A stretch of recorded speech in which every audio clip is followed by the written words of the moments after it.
چھوٹا سا ویژن ہے، ان کی بس یہی سوچ ہے کہ کھا لے پی لے جی لے، اور کسی کا انہوں نے نہیں سوچنا. اور یو کین ٹیسٹ اٹ. آپ یہ بچوں سے پوچھ لیں، اوے لیولز کے بچوں سے، کہ بیٹا تمہاری امی یا ابو کون سی میڈیسن کھاتے ہیں. اگر کھاتے ہیں، ان میں سے شاید چند ایک کو پتا، کیونکہ نہ کبھی کھلائی ہے نہ کبھی لا کے دی ہے. کیونکہ ویژن یہی ہے نا کہ بس ماں نوکرانی ہے، باپ اے ٹی ایم کی مشین ہے. اصل میں تو یہی ہو رہا ہے. اور یہ بھی قیامت کے سائنز ہیں.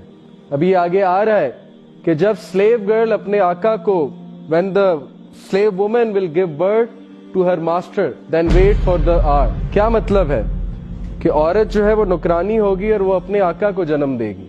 اور یہ ہم آج دیکھ رہے ہیں کہ اولاد نے اپنے ماں باپ کو صرف اور صرف یہی سمجھ لیا ہے کہ یہ پیسے دینے کی مشین ہے، اور یہ جو ماں ہے یہ بس میری خدمت کرنے کی مشین ہے. That's the vision. When my nation does 15 practices, calamity befalls it. It was asked, and what are they, یا رسول اللہ صلی اللہ علیہ وسلم؟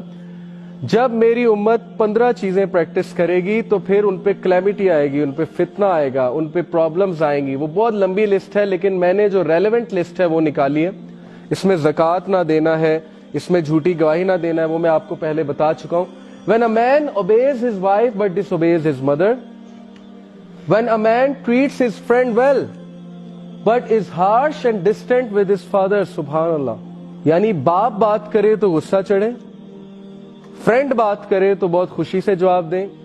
باپ صرف یہ پوچھ لے کہ بیٹا آج کیا کیا، کیا حال ہے، تو اس پہ غصہ چڑھنے لگے. باپ ڈرائیونگ کے دوران سیٹ پہ بیٹھ جائے، ویسے کچھ کویسچنز کرنے لگ جائے یا کچھ سمجھانے لگ جائے تو غصے سے چہرہ لال ہو جائے اور باپ کو غصے سے جواب دیا جائے. لیکن کوئی دوست ساتھ بیٹھا ہے تو پھر چہرہ کھلا ہوا ہے اور بڑا مزہ آ رہا ہے، بہت شوگر لگ رہا ہے. So we are seeing all these things today. اور یاد رکھیں کہ یہ بات بار بار میں کہتا ہوں کہ ایک فارمولا ہے لائف کا، اور یہ میں نے خود وٹنس کیا ہے کہ the quickest way to destroy yourself is to start misbehaving with your mother.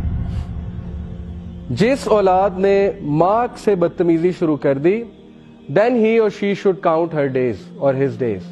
پھر وہ بس ڈیز کو کاؤنٹ کرے کہ کب تباہی آتی ہے میرے اوپر. اور یہ لائف کا ایک فارمولا ہے. And same goes for father as well, کہ جب فادر کی باتوں پہ غصہ چڑھنے لگے اور ہم ان کو ٹائم بھی نہ دیں. دیکھیں نا کتنا گیپ ہے، کلچرل گیپ ہے. ان کو اسمارٹ فون یوز نہیں کرنا آتا، ان کو ونڈو انسٹال نہیں کرنی آتی، ان کو لیپ ٹاپ یوز نہیں کرنا آتا. تو ہم دوست کی ونڈو انسٹال کرنے تو رات کو 2 بجے بھی پہنچ جائیں، لیکن والد محترم اگر ویسے ہی کہہ دیں کہ بیٹا ذرا مجھے بھی کچھ سکھا دو، تو ہمیں غصہ چڑھنے لگے اور وہ ہمارے غصے کو فیل کریں اور سوچیں کہ ان کا کتنا دل دکھتا ہوگا کہ یہ کیوں مجھ سے ایسے بات کرتا ہے، میں نے آخر اس کو کہہ کیا دیا ہے، میں نے آخر اس سے کیا، اس کا بگاڑ کیا دیا ہے. So that is one of the signs of the are.